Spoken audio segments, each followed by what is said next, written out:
Jadi intinya si Kak ini tuh udah jadi member Ateng Besti. Nah si Kak ini boleh dibilang middle person lah, artinya orang pihak ketiga juga yang akan menghubungkan atau memperkenalkan investor-investor Rusia ini ke si pemilik robot.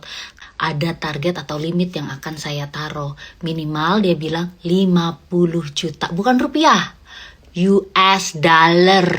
Ternyata yang punya robot nggak punya bank perusahaan. Cerita dimulai.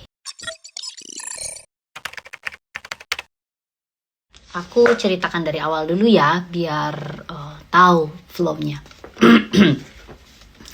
Jadi pertama kali aku ketemu dengan yang punya robot trading ini, awalnya tentunya saya sebagai membernya. Diawali di bulan Desember kalau nggak salah, pas ulang tahunnya dia. Aku ngucapin selamat ulang tahun di tahun 2021. Saya nggak tahu akan dibalas gitu ya. I don't expect that, tapi ternyata dibalas ya. Dari situ mulailah chatting-chattingan. At the time, saya tertarik sama namanya dunia NFT karena lagi ngetren, apalagi ada si Ghazali tuh kan. Keren banget ya gitu kalau kita bikin NFT gitu ya, modalnya berapa sih? Terus bisa jadi dapat berapa? Terus si banyak kan yang pada bikin NFT juga kayak artis-artis Justin Bieber. So aku tertarik, itulah ceritanya. Karena setelah perbincangan ngucapin selamat ulang tahun, dia punya bisnis NFT juga, dia punya bisnis ini dan itu, tentulah saya tertarik dan ingin tahu lebih banyak lagi, dan saya pingin banget ketemu one day. Long story short, akhirnya saya punya kesempatan ketemu di bulan Maret di Amsterdam. Yang tadinya janjian di Paris, di France, tapi nggak jadi. Akhirnya ketemunya di Amsterdam bulan Maret. Terus akhirnya ketemu, kita nggak bahas banyak. Saya nggak bahas masalah robot trading. Robot trading waktu itu lagi gencar-gencarnya robot lain yang lagi pada mulai collab. Saya cuma tanya, you okay? Your business okay? Oke, don't worry, kita mah tenang. Oh oke. Ya udah, saya nggak pernah nanya lagi. Ketemu aja gue nggak nanya terus saya. Yang aku tanyain, NFT gimana kamu bisa punya bisnis begini? Banggalah lihat orang Indonesia bisa mengubah ekonomi bangsa. Siapa yang nggak bangga? Banggalah, saya kan juga orang Indonesia, ya bangga lah liatnya. Membernya internasional lagi. Nggak cuma saya aja yang bangga sebagai warga negara Indonesia. Itu orang-orang luar negeri itu memperlakukan dia begitu luar biasa seperti hero. Karena menurut mereka, wow keren banget bisnisnya dia gitu ya. Bisa memberikan keuntungan yang dahsyat dan sebagainya. Kita ini orang-orang awam Besti, begitu dilempar, nih lu modal begini, lu dapet duit. Ya iyalah, pasti seneng dong dapat profit. But again, too good to be true. Kita kan nggak tahu sebenarnya seperti apa. Siapa yang bisa menyangka akan seperti ini? Founder-founder juga nggak tahu kali bakalan begini. Makanya mereka juga mempromosiin sebelumnya. Emang mereka tahu bakal begini kan? Enggak. Kalau mereka tahu begini juga nggak bakalan promosi kan? Yang lain juga leader-leader nggak bakalan berani promosi kan? Kalau tahu begini kan? So same thing as me. I don't know anything ya. Sampai akhirnya pada sewaktu-waktu kita jadi semakin dekat dan dekat. Orang itu bisa menjadi dekat karena punya ketertarikan yang sama biasanya. Dan saya bisa menjadi dekat dengan dirinya karena kita memiliki ketertarikan yang sama. Salah satunya adalah dunia digital. Dan saya merasa, saya ini kan kerja sudah cukup lama di dunia entertainment, mensupport beberapa artis ataupun musisi, dan itu tuh tahu banget gitu loh, kerja sama seniman itu aku ngerti banget seperti apa dan bagaimana memanfaatkan dunia digital dari ketenaran mereka tuh. I know how to make money gitu loh, makanya saya jadi investor musik kan. So karena itulah kita punya ketertarikan yang sama. Saya berpikir wah seru juga kalau saya punya NFT terus dipromosin NFT ku sama DJ ku sama artis-artisku, penyanyiku gitu, kayaknya tertarik banget. So karena kita memiliki ketertarikan di dunia digital, akhirnya kita nyambung. Berjalannya dengan waktu, lama-lama banyak banget yang diomongin. Apalagi dia juga suka ceritain tentang keluarganya, terutama tentang istrinya. Jadi saya merasa wow, I feel so honor gitu ya, ada orang yang mau ceritain tentang keluarganya, apalagi istrinya. Menurut saya kayak udah jadi bestie, ngerti gak sih? Kan jarang banget ya orang udah deket tuh cerita tentang keluarga tuh jarang. Menurut saya itu honor sekali. Bahkan dia suka minta pendapat, aduh istri saya begini, istri saya begitu. Oke, nanti bagian part ini saya akan ceritakan lagi. By the way, sekarang saya udah tektokan sama istrinya sering. So, long story short, dia sering curhat lah sama aku. Dan saya menganggap ini orang tuh udah deket sama saya. Dan dia menganggap saya itu bukan cuma sekedar teman, tapi seperti cicinya alias kakaknya menurut dia. Jadi kita sering bertukar pikiran di dalam keluarga. Dan juga pemikiran-pemikiran tentang dunia digital secara general ya. Jadi semuanya kita bahas ya. Gak cuma ngomongin robot, enggak, segeneral banget.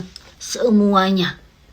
Saya sengaja ceritain case-nya dari awal supaya kalian memahami ada story di belakang ini semua. Enggak serta-merta tiba-tiba kenapa saya diancam. Enggak. Saya enggak akan cerita langsung ke main course. Saya akan ceritakan dari appetizer, dari awal mula pertemuan saya dengannya seperti apa. Supaya kalian juga nangkep sebetapa dekatnya kami ini. Oke? Dan sebetapa sakit hatinya saya ini. Karena apa ya? Karena dia sendiri yang lakukan. So long the way, perjalanan kami begitu dekat dan kami juga banyak sekali yang dibahas. Akhirnya ngomongin NFT jadi lupa, dia mengarahkan perbincangan ini secara tidak langsung kepada bisnis yang lain, yaitu broker. Saya jarang buka ini, sekarang saya buka pelan-pelan. Broker. Waktu saya mengawali kedekatan ini, perusahaan dia itu sedang gonjang-ganjing bahwa ada aturan mengenai, saya nggak ngerti pasti sebenarnya apa yang terjadi. Pokoknya ada broker lah apalah segala macem, dan dia akan memindahkan perusahaannya ke luar negeri. So waktu saya ketemu dia di bulan Maret di Amsterdam, dia itu sedang mengurus pembelian broker baru atau RGB, I don't know lah, di London, oke? Tapi transit dulu ke Belanda, party dulu desa, baru abis itu pergi ke London. Nih saya buka kenapa begini, karena pasti founder-founder tahu. Pernah setelah dia pulang dari luar negeri itu kalian pada meeting kan di Hotel Sultan, ingat nggak? Karena dia ada bicara sama saya akan meeting bu sama founder-founder. Ada salah satu founder berbicara sama saya setelah meeting. Jadi, long story short, ceritanya 1 hari setelah mereka meeting tuh, para founder itu meeting di hotel di Jakarta, satu di antara founder itu menghubungi saya beserta sekretarisnya set up meeting lewat online, membahas mengenai hasil meeting mereka karena akan pindah ke negara Eropa brokernya. So kita itu cuma mendengarkan aja. Oke, kenapa kok saya jadi ikutan? Karena tadinya saya akan take over perusahaan dia yang di London, pindah ke Amsterdam. Begitu. Makanya saya sempat digoreng monyet. Saya adalah katanya yang nyimpen uangnya. No, bukan. Nanti ini ceritanya panjang banget. Tapi sebelum kita take over, kita ini kan orang bisnis ya. Jadi saya bilang, ceritain dulu. Terutama Menir. Menir itu straight to the point orangnya. Cerita dulu apa yang terjadi. So, waktu kita sebagai orang bisnis ini bertanya apa sih yang sebenarnya terjadi. Menir ini straight banget orangnya, langsung aja. Dia tiba-tiba membisu, tidak lagi mau berbicara. Ya kita jadi males lah ngurusnya. Sempat kita kembali renggang. Akhirnya saya pikir, saya bilang mungkin karena kamu orang bule. Orang bule itu kan langsung kalau ngomong to the point gitu, gak ada basa-basi ya. Coba deh saya PDKT lagi. Sebenarnya apa sih yang terjadi? Dan long story short, akhirnya gak jadi urusan take over broker London itu gak jadi ya. Yang namanya DG ingat gak tuh ya? Ingat bukan BG ya, bukan ya. Kesal kali aku. Lalu selanjutnya pembicaraannya semakin berbeda lagi dan dia semakin dekat karena dia sering cerita tentang keluarganya, terutama tentang istrinya ya. Saking dekatnya kami, dia pun sering banget nanya-nanya, saya harus gimana ya Cini, saya harus gimana. Saya tuh ingat gak kalau Besti tahu cerita di awal, saya kan paling gencar ngomong di publik karena I trust him Besti, aku percaya banget sama dia. Dia suka tanya pendapat saya bagaimana ini. Lalu saya pun memberikan ide-ide yang menurut saya cukup membantu untuk bisnisnya. Saya bilang kalau memang ke bisnis kamu real, kamu keluarin aja itu withdraw. Ini dari awal ya, saya sudah mention dia. Withdraw terutama untuk member-membermu yang kecil-kecil, yang 500 ke bawah, 1000 ke bawah. Kesihan lah. Itu orang-orang kayak begitu itu udah kayak petasan cabai. Ya mereka akan terguncang mentalnya. Menurut mereka itu duit gede loh. Menurut kamu kan gak seberapa. Menurut mereka itu gede banget. Dan jangan pernah bermain sama uang orang kecil. Sudah saya katakan ya. Dan dia bilang oke bu saya ikutin. Jadi dulu manggilnya masih ibu. Sampai akhirnya dia manggil saya Ci gitu. Lanjut. Di Dubai saya dijemput sama orang yang badannya gede. Begitu saya lihat, wow bodyguard yang jemput aku gitu. Saya merasa, wow dia orang luar biasa ya, dihormati sekali gitu. Ada bodyguardnya, mobilnya keren gitu ya, sewa mobil yang bagus. Berarti kan bukan orang sembarangan. Saya mencoba memahami dan semakin memahami dan mendalami siapa orang ini. Dan juga tentunya saya semakin percaya karena ya cukup terkelabui lah dengan situasi dan pemandangan mata di depan mata saya itu meyakinkan sekali. Tentu siapapun itu akan percaya. So long story short, kita ada beberapa hari di sana di Dubai. I don't know, almost a week, tapi cukup banyak lah yang dibahas. Saya dibawa ke kantornya. Saya yakini itu adalah kantornya, disambut juga sama orang kantornya dan sebagainya. So I know nothing, bestie. I know nothing. So I thought saat itu saya sudah tahu semuanya. Dan waktu di Dubai itu cerita sepotong, tentunya tidak langsung gamblang. Banyak lah yang diceritain sedikit demi sedikit. Intinya dari cerita yang dia share ke saya, dia itu orang yang dizolimi oleh regulator dan dia stuck. Dia harus seperti apa? Dia ingin bisnis ini berkembang, dia ingin bisnis ini maju, dan dia punya tujuan untuk membangun bisnis ini. Dan saya yakini itu, dan saya percaya itu. Dan juga terlihat memang dia ingin sekali bisnis ini bergerak maju. Ingat ya, saya tidak menjelekkan dia, saya percaya karena memang itu juga yang dia tunjukkan ke saya. Dia ingin bergerak bisnis ini dan dia ingin sekali orang-orang itu berjalan dengan bisnis ini. Tapi saya nggak tahu kalau bisnis ini real atau tidak. Saya tuh masih belum tahu. Dia hanya menceritakan visi misinya dan saya mendukung saat itu visi misinya karena memang mulia banget tujuannya. Dan kita satu pesawat pulang ke Indonesia. Dia langsung pulang ke rumahnya di Pondok Indah. Saya nginep di salah satu hotel bandara di Indonesia, di Jakarta. Dan next day-nya, paginya saya langsung flight lagi bersama dengan sekretarisnya, CEO Exchanges, dan gak tahu satu lagi itu siapa. Itu flight ke Jogja. Itu pertama sekalinya saya ketemu tatap muka dengan yang namanya CEO Niki, yang juga disambut sama kekasihnya waktu itu ya, yang kayak boneka Barbie, cantik sekali. Jadi saya di Jogja disambut dengan baik dan ketika itu kami akan melakukan meeting, tapi ternyata yang punya robotnya nggak jadi datang. Saya udah kita cuma bercengkrama. Saya juga mendengarkan cerita karena kan saya bilang saya mau tahu apa yang terjadi, jadi saya harus mendengarkan banyak pihak. Jadi saya mendengarkan dari versinya Niki, dari versi sekretarisnya. Saya ada di Indonesia itu sekitar 1 bulan lebih ya. Jadi selama di Indonesia itu saya nggak cuma ketemu para besti-besti, ingat gak besti-besti ya, kita ketemu ya di Bali, tapi juga ada ketemu di Jakarta, ada ketemu Pak Sam, ada ketemu Pak ini, Pak itu, termasuk ada Pak Zai, ada juga ada dua founder yang saya temuin secara langsung, dan itu cuma 2 founder itu saja yang pernah ketemu saya. Lainnya saya nggak pernah ketemu. Jadi kalau ada yang aku bilang, oh saya kenal ini orang ini, saya nggak pernah kenal ya. Saya cuma ketemu 2 founder ini aja, founder besar dua-duanya. Saya juga ada fotonya ya. Jadi kalau di luar sana ceritanya jadi kesana kesini, ini saya ceritain dari awal dan runut banget ceritanya supaya kalian jelas dan gamblang. Oke, nanti saya akan langsung ceritanya kepada kenapa jadi begini. Ingat loh, Saya ini 1,5 bulan ninggalin rumah saya di Belanda, ninggalin anak saya. Ada pengorbanan saya di situ ya, yang nggak bisa ditukar pakai duit, ditukar pakai waktu, nggak bisa. Selama 1,5 bulan saya meninggalkan keluarga tercinta sampai menir itu ya, 2 minggu sebelum pulang itu jemput aku. Dan akhirnya juga karena banyak ketemu banyak orang dan mendengar banyak cerita, jadi saya semakin tahu what's going on. Dan again, saya itu taunya satu visi, satu pintu aja dari ring 1 mengenai apa yang terjadi dan dari lingkungan sekitarnya.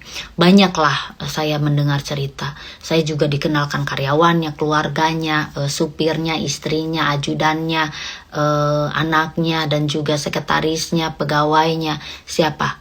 Name it, datang ke rumahnya di Pondok Indah ya. I thought I know everything but it's not. Saya pikir saya sudah tahu semuanya karena saya sudah dikenalkan oleh keluarganya, semua jajarannya dan lingkungannya. IT-nya, ada nggak yang udah dikenalin nama IT-nya? Partner bisnisnya ada nggak? Perusahaan itu atas nama siapa dan siapa? Ada nggak? Saya pikir saya udah tahu semuanya. Jadi untuk orang-orang baru yang sok tahu, kamu baru kemarin kenal. Kalau saya ini udah tahu banyak yang dia ceritakan langsung dari mulutnya. Dulu itu aku positif banget, iya, karena aku percaya saya dapat dari ring 1. Kalau kamu jadi aku gimana? Ya pasti dong, kamu percayanya satu orang itu dong, ya kan? Ya kan? Sekarang aku sampai kecewa ini gimana? Ya karena saya merasa di betray gitu loh, dikhianati.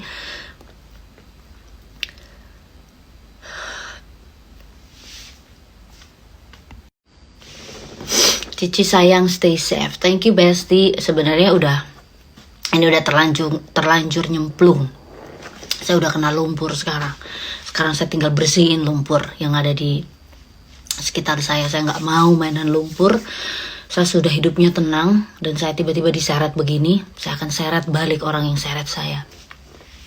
Karena ini udah menyangkut keselamatan. Tidak nambah baik. Dan gak ada orang yang pernah lakuin ini ke saya. Dan saya gak pernah belain orang sampai saya tampil di depan publik begini, gak pernah. Ini pertama kali, dan pertama kalinya juga saya di-betray. Sakitnya luar biasa. Kalau ada orang bilang cari panggung, hello, gue gak perlu cari panggung. Dapat apa saya untuk cari panggung ini? Yang ada malah gak enak. Emang kamu pikir ini statement begini gak dimintai keterangan nanti one day? Dimintai keterangan. Asal kau tahu, akan dimintai keterangan.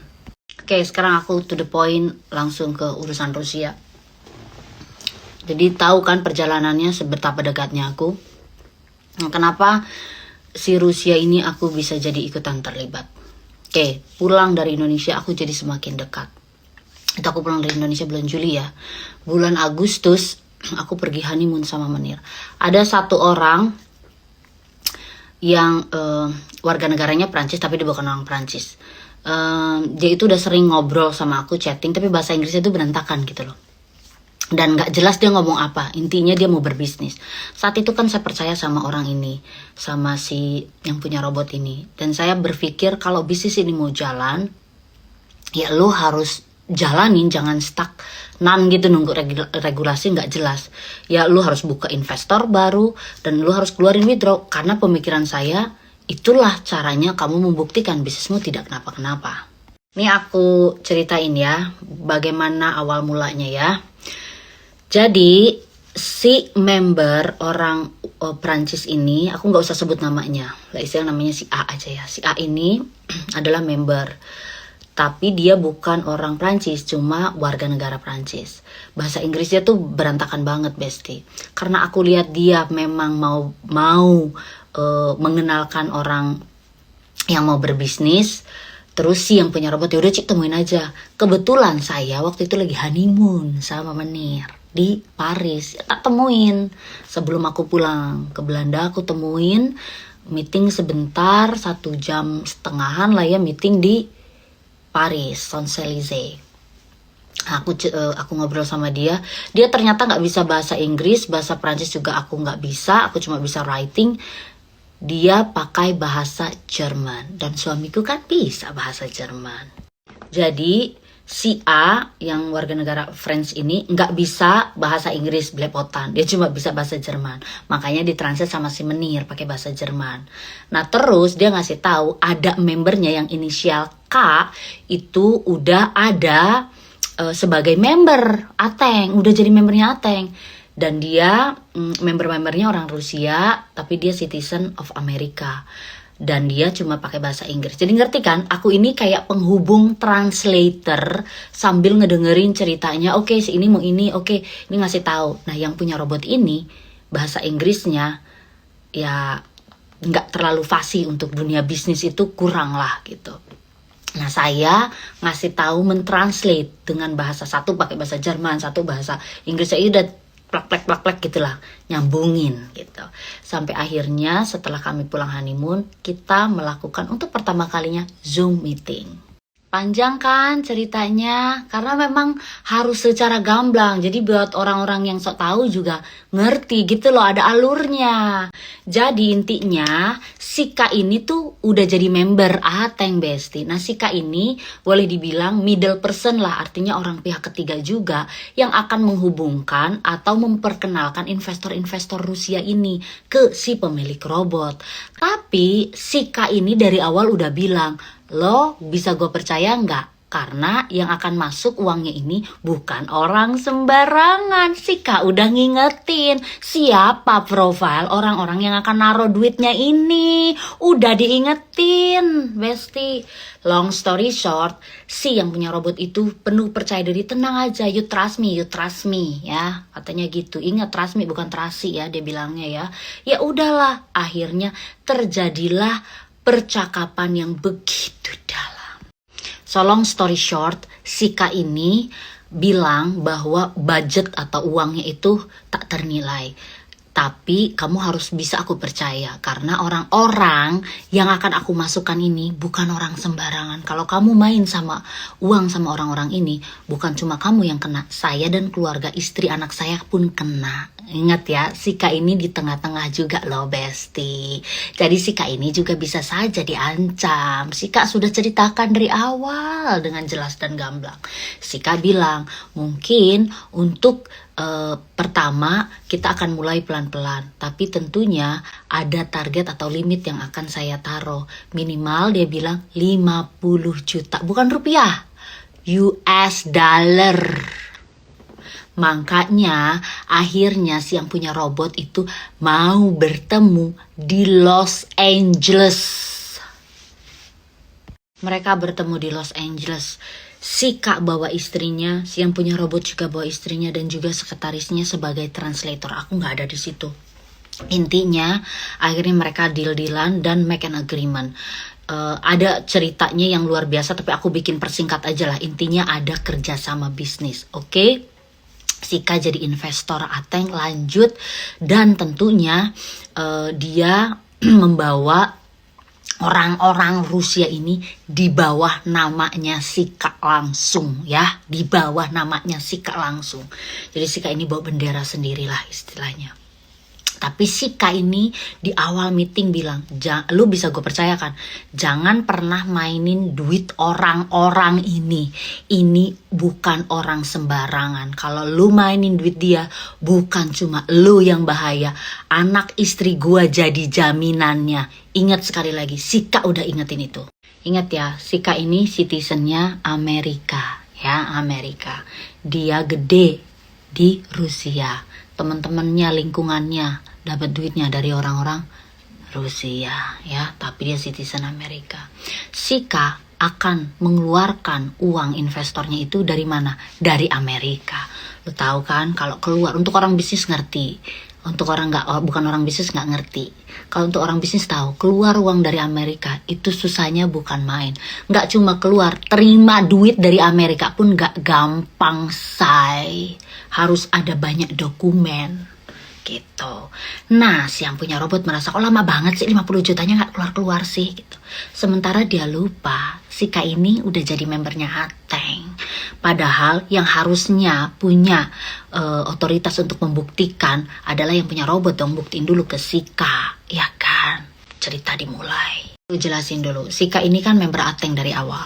Dan si Kak ini bilang sama si yang punya robot, kalau memang bisnismu ini real dan beneran, saya bisa WD dong, kapan saja saya mau. Dan kamu gak bisa batasin saya berapapun saya mau WD. Kalau kamu berekspektasi kita akan bekerja sama. Makanya itu WD udah dibuka. Si Kak itu bisa WD. Nah WD-nya itu ngacak, tapi si Kak bisa aja sebenarnya WD-nya ratusan ribu dolar. No, Kak itu ngacak angkanya 3.000, 5.000, 7.000, 8.000, hanya untuk membuktikan sistemnya berjalan. So long story short, si Kak ini sudah mulai masukin deposit pelan-pelan dari 50.000 sampai dengan ratusan ribu dan terus. Itu pun bertahap. Kenapa? Karena si Kak masuknya itu lewat exchangers. Si Kak itu berharap bisa masuk langsung gede lewat via bank to bank. Ternyata yang punya robot nggak punya bank perusahaan. Kalau Besti nyimak ceritanya dari awal, itu kan ada sosok yang namanya si A ya, yang orang yang warga negara Prancis itu ya, yang nggak bisa bahasa Inggris ya, itu sudah tidak lagi dilibatkan karena keterbatasan bahasa dan udah jadi beda conversationnya, berjalannya waktu tuh udah jadi berbeda. Yang dilibatkan itu cuma saya ya, karena pakai bahasa Inggris sikanya dan juga mentranslate ke yang punya robot. Dan akhirnya secara tidak langsung saya terus dilibatkan. Makanya sekarang saya yang digencet karena saya ada di tengah-tengah antara si Kak dan si pemilik robot. Ngerti sampai sini? Ngerti dong. Lalu saya dijanjikan, manis banget loh yang punya robot itu kalau ada maunya. Dijanjiin aku ini Besti 1%. Dijanjikan juga dapat rate. Dari selisih rate itu saya dikasih katanya berapa rupiah. Janjinya sih begitu. Semangat lah. Besti juga pasti begitu kan? Oh, by the way, yang dijanjiin 1% itu gak cuma aku, Besti. Si A yang sosok di awal itu juga, ya. Terus si siapa namanya? Si Kaknya dijanjiin kalau sampai masuk 50 ya nanti kamu tak kasih sekian persen. Semua manis sekali dijanji-janjiin. Si Kak bilang gini, nyantai aja kalau saya mah gitu. Yang penting lu jangan bohong aja gitu. Si Kak itu realistis sekali. Gue mau bisa bantu lu kok, gue bisa support lu, atau lu jangan bohong, intinya gitu. So long story short nih ya, si Kak di bulan November itu sampai dengan bulan November kurun waktu pokoknya dia sekitar transfer apalah itu, pokoknya take times like almost 1,5 bulan itu sampai dengan bulan November terakhir dia itu total 1.400.000 US dollar deposit. Berjalannya waktu si Kak ini ingin pembuktian ya. Jadi kalau di awal minta WD-nya kecil, masuk uangnya kan juga besar, kayak 3.000, 5.000, masuk 50.000, 100.000, akhirnya depositnya kan lebih gede, 100.000, 250.000, gede tuh ratusan ribu, sampai in total 1.400.000. Nih yang komunikasi pagi siang malam itu aku, waktunya dia itu jam Los Angeles Amerika, beda 6 jam, kebayang ya, ini perempuan begadang ya, gratis begadangnya ya. Terus udah gitu Besti, once upon a time si Kak ini udah mulai masuk, oke, gue dapet izin dari exchangers untuk bisa ngeluarin uang jutaan. Gue akan langsung transfer 2 juta. Dia baru dapat izin karena di Amerika itu ada prosesnya untuk bisa dapat limit gede, itu pakai proses dan itu take time banget. Ya kalau orang bisnis itu ngerti proses ini, ngerti. Nih ya, long story short, pokoknya intinya si Kak ini sudah pelan-pelan membuka siapa saja kah sosok di balik investor-investornya itu. Selain sudah di reminder dari awal, juga udah mulai kelihatan. Salah satu investornya itu ada artis Rusia, yang ternyata sepertinya dia adalah ceweknya, pasangannya, istrinya, saya nggak tahu lah, pokoknya mafia Rusia gitu loh. Nah, invest di si Kak ini. Dan long story short, si cewek ini bilang, saya itu baru jual perusahaan saya, dia bilang. Jadi saya mau masukin uang saya, ini kamu pegang cek saya. Dia pegangin si Kak ini 25 juta US dollar yang siap dimasukkan ke si Ateng. Lalu si cewek ini bilang gini, tapi saya bisa WD dulu, saya mau ngetes. Di sini permasalahan dimulai. Dia minta WD 250. Ingat ya, terakhir udah masukin 1,4 kan. Akan masukin lagi 25 juta dolar dan dimasukin per hari 2 juta. Thank you, my love. Do you want to drink coffee right now? Yes, please. Okay. Cheers. Cheers. Cheerio. Cheerio. I'm talking about what happened with us. Oh, yeah. And then that our family get threat. Yeah. And then because of that idiot, your Yes. business is become chaos and everything. Yes. And now I have to tell to everybody what's going on. Yes, do that. Yes, it's So really dangerous. it's really dangerous. He play with our life. He play with us. Yeah, So it's true. everybody have to know what's going on. Yeah.